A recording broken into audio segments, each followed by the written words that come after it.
It is my pleasure to introduce Amy Gray from Kinship Partners. She is the director of Kinship Partners. Welcome.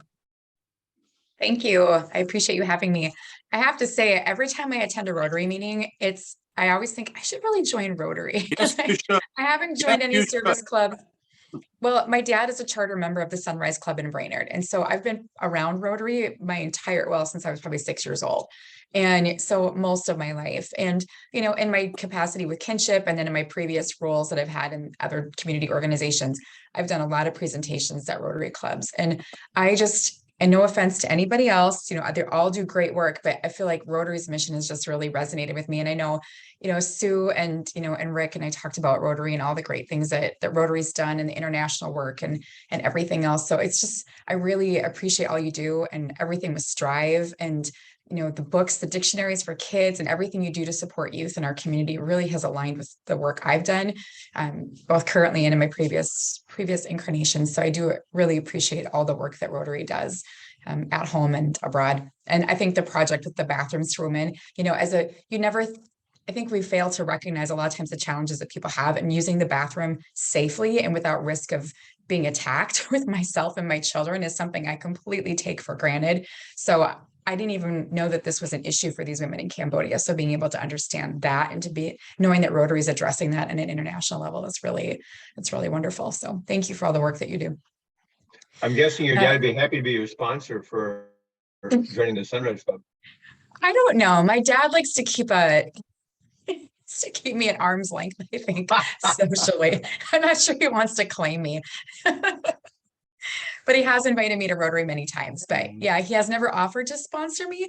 But I'll say, the morning club has always been a challenge for me because I've shared custody of my children. So every other Wednesday morning, I'd have my kids and I have to get them to school. And so it's hard for me to leave and be at a 7 a.m. meeting. But now they're, 17 and almost 15 and they can have a car and they're at home right now getting themselves off to school. I was just sending them a text like, are you up and ready? Please tell me you're going to school.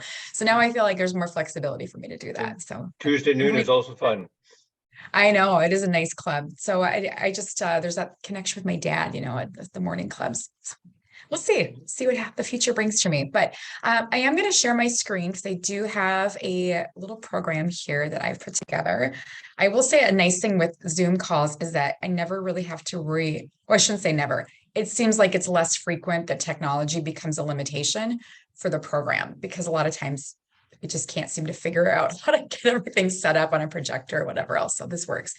So as Sue mentioned, and thank you, Sue, for having me. I'm the director of Kinship Partners. If you're unfamiliar with Kinship, we are a youth mentoring organization. We provide one-on-one mentoring for kids ages 5 to, all the way through school. So we match all the way up until 17. We do want to have that initially a year-long commitment if possible for our mentors, because as we all know, it takes time to build trust and to build relationship. And so we want those kids, even if they're joining our program at 17, to have that time with a mentor before they graduate from high school and officially graduate from our program. So we offer a school-based program, our lunch buddies. We have not been in Pequot schools. I really thought we were going to get in Pequot at Eagle View again this year. And we had our program coordinator resign right as we were about to get started. So unfortunately, we had to put all that on hold for Pequot. We do have lunch buddies in Brainerd schools this year, and we are back in Crosby schools for the first time since March of 2020. So that's been really exciting for us.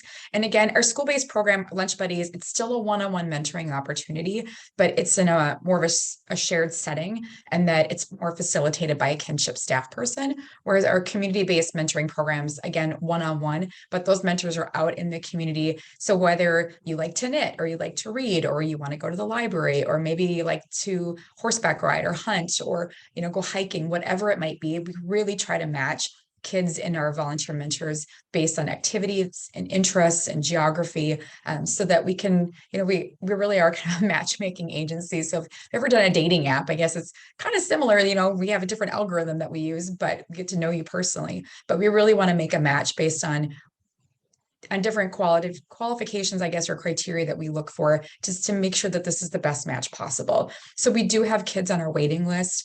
Unfortunately, we always have kids on a waiting list, and that waiting list is growing right now. We've had a lot of applications come in the past month or two for kids.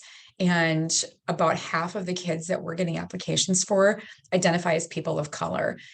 We don't have any volunteers of color. So being that this is, we have diversity within our community, but we are still pretty homogeneous. So I've been reaching out to Central Lakes College and some other entities to really try to encourage people of color within our community who may not have seen themselves reflected in our mentors in the past to know that this is a place for everybody. We're a very open, affirming, inclusive organization. And so we are looking for mentors that really reflect the kids that we're serving as well, so that we can match people with more of a shared background. So if you say, I grew up in foster care, so I can relate to a child in foster care, or I grew up in a single parent family, I can relate to that.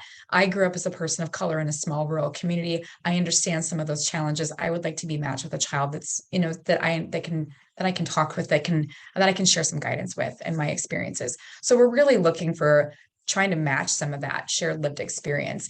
And even if you don't have that, I mean, people make great mentors and we have wonderful partnerships throughout, but it is, I think anytime we meet somebody and even just talking about knitting, there's an instant connection and we can have that conversation, and that kind of opens the door for more conversation. So that's in a nutshell what we do. Our vision is to empower our community through safe and trusting mentor partnerships. And we do this by living our mission of providing intentional opportunities for meaningful connections. I've been doing a lot of reading, a lot of research on trauma since I started with Kinship. And actually just before I started with Kinship, I've been here a little over 2 years now, started in October of 2020. And of the readings and the research I've done about trauma and how do we help mitigate the long-term impacts of trauma, how do we help work through that, the number one thing that the research seems to come back to is connection. And building those connections with people, true, authentic connection, can really help people, as who've been traumatized or experienced, any sort of trauma, which we've all had at some point in our lives.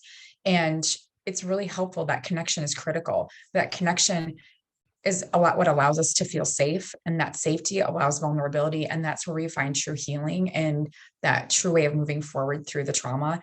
And so the connection is really critical for us. So we redid our mission statement about 2 years ago, and that intentional opportunities, we're intentional with the way that we recruit our volunteers and how we match our partnerships. We're intentional with how we support those partnerships.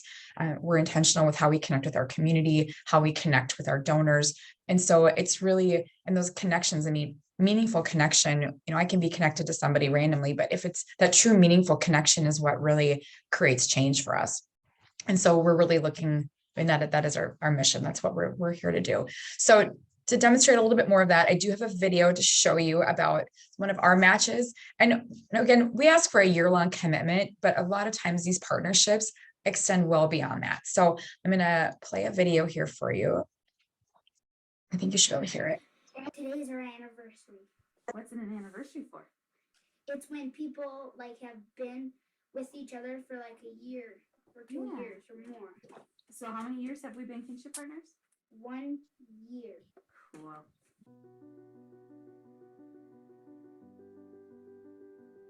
My dad had just died, and around that time, and my mom was having a hard time.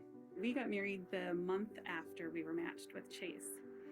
And so I thought it would be something really fun to do together. We thought it would be a great opportunity to give back to the community and help others in need. We weren't able to go out and do a lot of stuff, so it was nice to get enrolled in Kinship Partners, because that way I could go out and get some of the excess energy out that I was taking out on my mom with some other people. We thought it was amazing because he had so much energy and just always had a sparkle in his eye. So he kept us on our toes and kept us very active. And he loved cheese pizza, so we knew it was a good match. I wanted to show them everything. I wanted to be the center of their attention. It was always trying to get them to laugh, get them to smile. So we didn't have a lot of money when we first started mentoring. And I think a lot of times people think you have to do all the fun things and take them here and there and everywhere. And I mean, there was times when it was a stretch to buy the frozen cheese pizza that we were going to have for dinner that night. Yeah. Just being there, being a constant. I never had to question if they were going to be able to make time for me. They did. And especially once we had kids, I mean, it just felt really comfortable and natural to continue to have that relationship going. I had another brother, another person to play with and hang out with, and Chase was kind of our first kid. they are my family. They are part of my family. One day, everything will be changed, and everyone will not do the same as they used to do it before.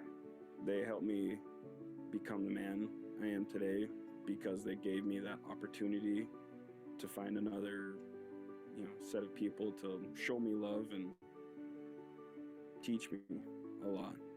I always thought mentoring would be, he was the mentee, he would learn from us, we could model things, watch him grow. I never in my life thought we would get probably more out of the relationship. I could have never imagined in my wildest dreams it would have gone on this long. Will you be married? Yes, I will. Are you gonna have kids? Yep. As I became an adult and started having my own family, just to bring everybody together and hang out is awesome. So Logan is our godson, which was a huge honor. To know that that relationship and connection has been important enough for Chase that he wants us to continue to be involved in Logan's life as well. Some relationships don't last forever. If I hadn't had such a long lasting relationship with them, the thing I would have taken away was just how to treat others the way you want to be treated and to always give what you can. It's so easy to spend our time on things that really don't matter. That time could be spent mentoring somebody, improving their quality of life, which in turn improves your quality of life. I really can't even imagine my life without Jason and Darcy. The connection that I made with them was life-changing. Signing off. Thank you. I am Chase Garden. Signing off. Thank you.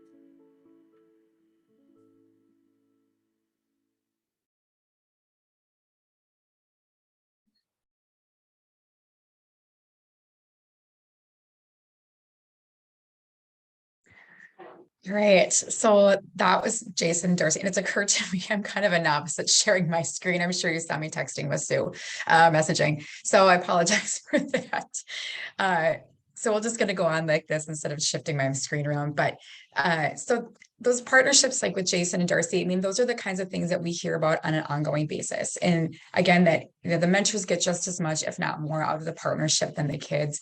And we come in, a lot of people come into mentoring and just think, I'm going to help somebody else. I'm doing this for somebody else. I'm here to, be supportive. And then they realize that they're learning so much. And these really are very reciprocal relationships. And, we talked about doing an ad campaign where we haven't done it yet, but where we're using like high school or like junior high youth, middle school youth, talking about kind of fun, using the language that they use and like, I don't know, the lingo that my kids use. I have to pull out the Urban Dictionary half the time to understand what they're talking about. But it's the idea that we can learn so much from these younger people. We can learn just as much from them as they can learn from us, sometimes more. So it really is a beneficial, like again, a reciprocal relationship. So January is National Mentoring Month. And so I especially appreciate the invitation to be here this month. But we are looking for mentors. We do serve the areas of Brainerd, Pequot Lakes, and Crosby. So we do have partnerships. Again, as I mentioned, we don't have our school-based programs at Eagle View right now, but we do have our community-based programs still going. We are in the process of hiring too, which I'll get to. But during mentoring month, again, as I mentioned, we have a waiting list already. We're looking to add to our mentor pool. We don't just take the first mentor. We don't just go to the first kid on the waiting list. We are, as I mentioned, very intentional with the way that we match. So even if a child has been on the waiting list for a while, if somebody just gets added, just becomes we get an application for a child and they're ready to go and a new mentor comes in and they're a great fit for that new kid that just came in, that's where the match is going to happen. So we have kids, unfortunately, that will sit up for a while. We've been getting a lot of applications lately for kids who are on the autism spectrum or have some sort of other challenges like that. And we do accept it. We accept all kids, but we really want to make sure that our mentors are also equipped to work with all those kids. There are some kids that just, that have challenges. I will say we got an application for a child who is nonverbal. And fortunately, Tyler on our team, he has worked in the schools for like 18 years before working for us. And he has worked with a lot of kids with behavioral issues. And in recent years, he's worked a lot with kids with autism. That's kind of been his area of specialty. And so he said, we can't even hire, he said, even for myself to be able to work with some of these kids is going to be very challenging. And it's hard to even get these volunteers or these employees in the school district because it's such a unique specialty. So we understand that those kids are going to be harder to match. And we do let the families know that as well, that we'll do our best, but we never make any guarantees of a match because we want to make sure we have the right person for that child. The last thing we want to do is create a relationship that could be detrimental to either the mentor or the child. And so, again, that intentional piece of it is really critical for us. And we do interviews. So the whole process, if you wanted to become a mentor, you fill out an application. There is a background check. We do very comprehensive background checks. We take child safety very seriously. And once we have that done, we do interviews in the home. If you're a community-based mentor, we'll do a home interview to make sure that your home is a safe place for a child, because that is an option for you as a mentor. And then we'll do a motor vehicle check. We make sure that we screen people pretty thoroughly. We do it, like I said, a nice interview to get to know you. And then we also do reference checks. We look for 3 personal references that we can follow up with. Once we have a mentor that we feel has been adequately screened and is appropriate for our programs and is ready to go, then we will work on matching with the child. And then we facilitate that match. And then we go through we support you as that goes. So we'll check in within a week or 2 to see if you've met with the child yet. We will be here as a support going forward. As I mentioned, we're an inclusive organization. We're here to be a support and to provide resources for people. We had one of our lunch buddies mentors just last week saying that the child that they've been partnered with, was having some questions about their gender identity. And so they said, I don't know what to do in this situation. The way she handled it was actually very appropriate, but she said, this is new for me. And as it is for most of us, I'm not sure what to do here.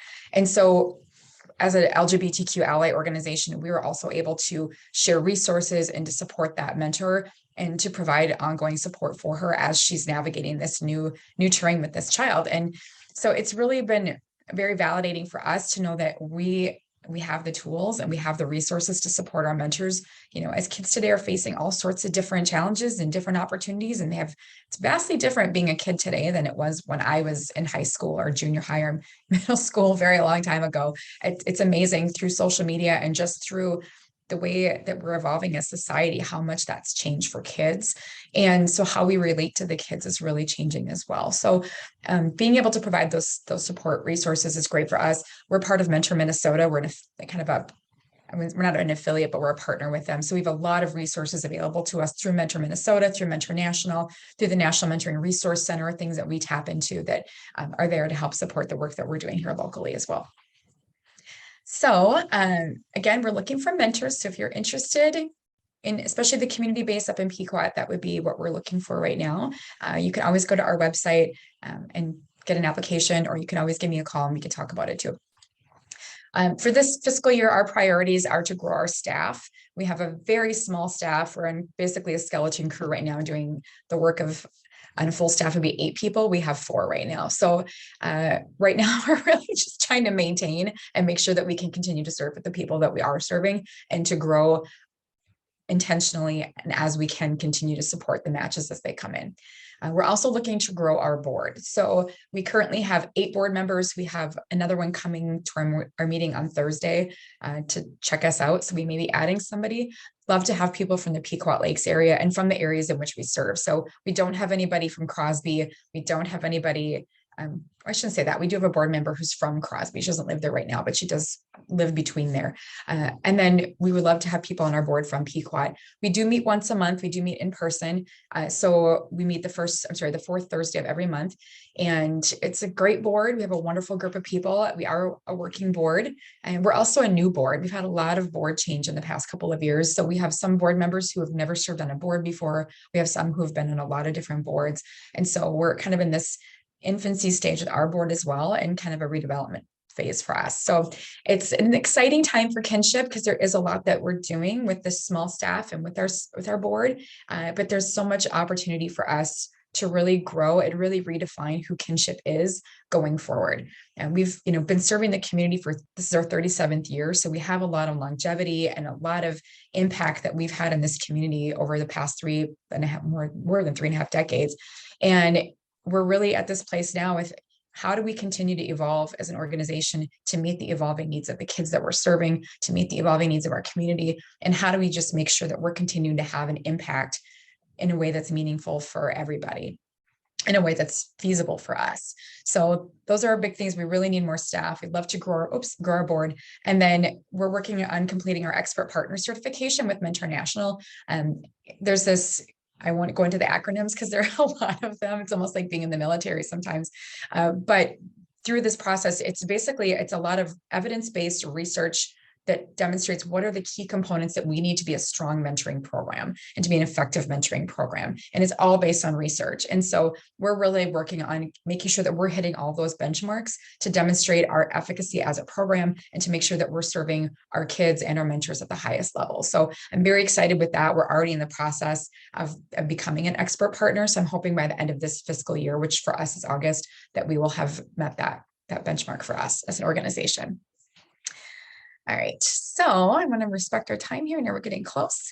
And other things we have coming up, we have a trivia event coming up on Friday, February 17th. It's called Who's Got Game? And we are going to be hosting that at the Taconite Canteen and Event Center in Ironton. Everybody is welcome. It's $40 per player, teams of between 4 and 8 people. And it's just going to be trivia, 8 rounds of trivia, 10 questions each. It's going to be a fun night. We're not pushing it hard as a fundraiser, but it is a fundraiser for us, but we're not requesting sponsors. We're not going to have a silent auction. We'll have a few raffle items, but it's going to be pretty low key. It's our first time doing this event. So we just want to get people to come in and have fun with it. And if everybody, I love trivia. So if anybody else loves trivia and would love to get a team together, you could just know it's a fun night supporting a great cause. It is in Crosby. So you could just, jump over to Highway 6 and come on down from Pequot. And then Taste of Cayuga Lakes will be Friday, April 28th. And that's similar to Taste of the Lakes. If you've ever been to that event at Grandview, it's similar on a smaller scale, focused on the Cayuga Lakes area. It is a fundraiser specifically for the Cayuga Lakes community, for the programs that we do there. But again, it's a great opportunity to come check out Kinship, hear more about what we do, and really fantastic food. And then I would hate to not mention Coats for Kids, because Sue has been such a wonderful partner.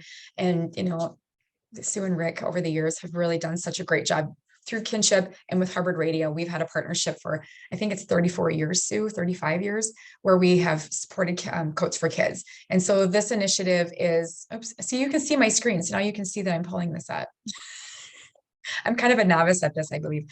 So Coats for Kids is it's an event that we do every October where we get donations from the community.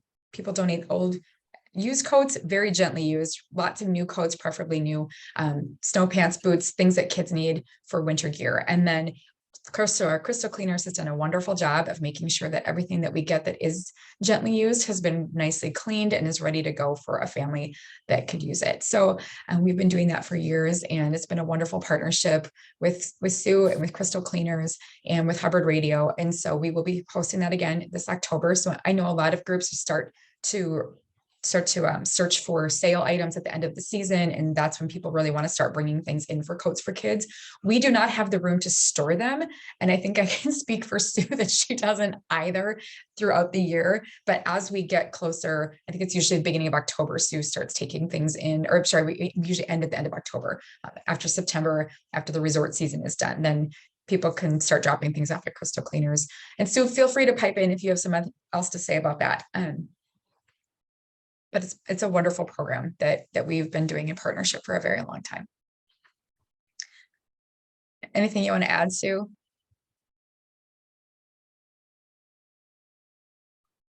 I think she may have gotten a customer. She's turned off her video. Okay, and I can't see the full screen right now. So, all right. Well, anyway, I didn't want to not mention Coats because it's been such a wonderful thing with Sue and Rick and over the years, and may he rest in peace. It's, such a loss for our whole community.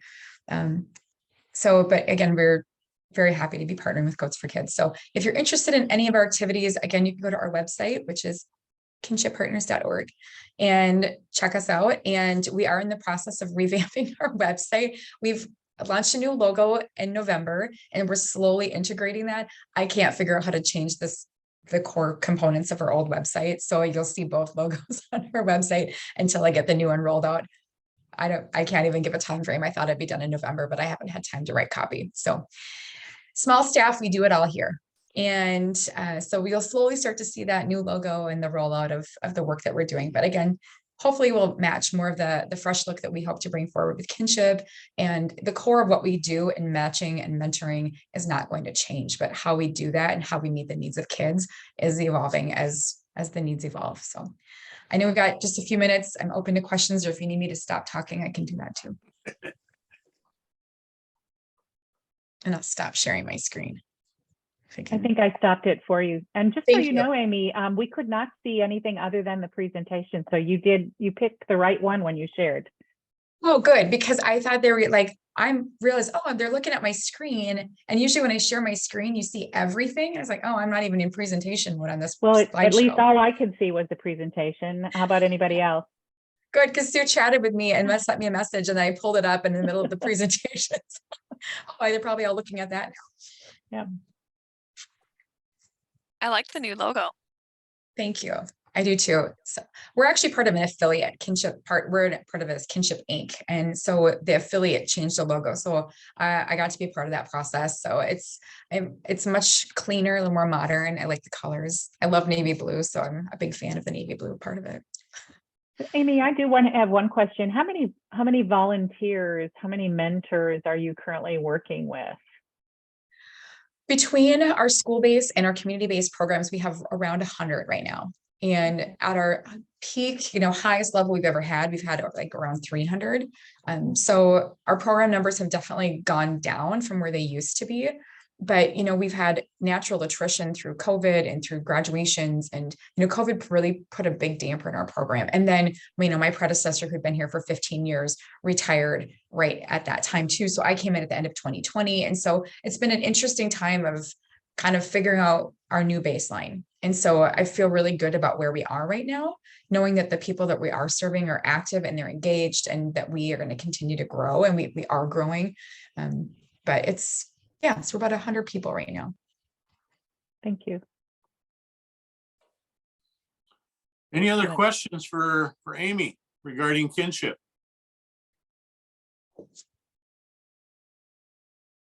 Well, thank you, Amy. Appreciated that. Yeah. Great program, Thank you very Amy. Thank you much. Thank you. I appreciate you being here. And again, thank you for all the work that you do. You're truly making a difference in our community here and abroad. Well, and as are you. You'd be a great Rotarian, so keep thinking about that. Feel free to come up to this area. Certainly. I love Pequot. My husband would love to live in Pequot. It's just a challenge with my kids in school. They're in Brainerd school. So yeah. I mean, who wouldn't want to meet at 7 o'clock in a funeral home? I didn't know that's where you met, but hey. We're a little twisted that way.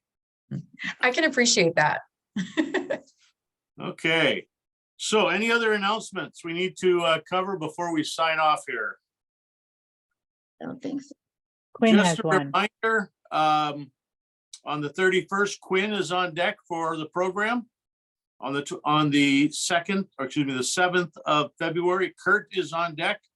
On the 14th, Dave Hardy. 21st, Linda. 28th, Harlan. March 7th, Diane. March 14th. I won't be back in. Well, yeah, I'm just rattling off what's on the list. So if there are no other announcements, go make a difference. Have a good day. Thanks, everyone. Enjoy. Have a great day. Bye. Thank you all.